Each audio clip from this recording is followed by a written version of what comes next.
Today I'm going to show you a brief overview of Noodletools. There will be a better video posted shortly, but in the meantime, this will get you through the weekend.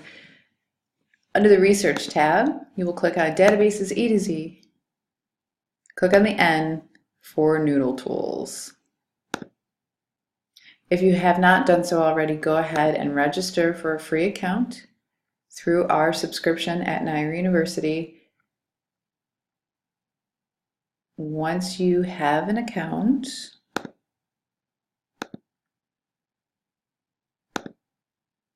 you'll log in, and it will take you to your project page, and here is all of the projects that I've used Noodletools for. So what I want to do is take you into the sample APA bibliography, but what you would do is create a new project if you wanted one. Project title, whatever your assignment is or whatever course you're working on. APA. Junior is a pared down basic set of citation styles. Advanced, which you might want to use that one, but some people say it's overwhelming because there's over 70 different citation forms. But once you're in, it looks like this once you create your project. Please know that you can share with your professor if you wanted to, or with other students if you have a group project, but you can also add to-do items to keep yourself on track. Primarily what you're going to use this for is citing sources. So here's a list, alphabetical list of all of my sources for this example project. Let me show you in Google Scholar an example. Let's do chaos theory and teaching. Okay, so what you want to do in Google Scholar is remember to not click on the article title that you're interested in, but look to the right of each title to find the availability. And we can find this example, full text at NU Library. What you want to do is click the link to article to get to the full text article. And from here, they will cite this for you. You want to copy and paste what they give you. Go back to your Noodletools project, create a new citation. You found this in EBSCOhost, and I believe it's a journal, but see how many options there are in the advanced. Let's see here. Volume, issue number, 1 page, oh, 1995. Anyways. It's probably a trade journal, so I'm going to go ahead and go back to Noodletools.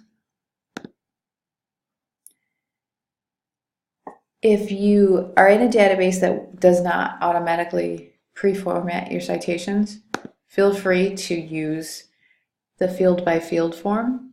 Every time you click on one of the boxes, it will explain what it wants from you, and it will help you to learn APA citation style.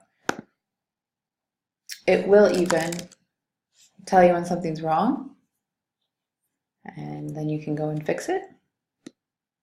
Okay. But you can also do quick cite, copy and paste a citation link here because Google Scholar gave us the citation. Now here's the thing, as it says, do not assume the citation is correct. Look at the APA guide. If there's a DOI, which there's not, there is a URL, then you would use this one. If there's no DOI, it has to look like this. Author, year, first letter is capitalized, the rest are not unless it's a proper noun. So that looks good. Title of journal is capitalized and italicized, comma, volume, issue, pages, retrieved from. So this one actually looks good. The other thing I would recommend though, try to find the permanent link to any of the articles in the databases. A permanent link will be the link forever. It will always be here, so that you can go back to your research. So once you add your source, here it is in yellow, view live web page, click, and then you can download the PDF for future reference. Another thing I would suggest is you go to options. You can either edit in case there's a problem with the citation. Let's cancel. Or you can edit the annotation. Oh, I don't know where it went. Okay. Options, edit annotation. This means that you can take notes and summarize the bits of the article that you preferred. Or if you find you don't need it later, you can delete. They also give you guidelines on how to cite that source in text. Okay. If you have additional questions, please let me know.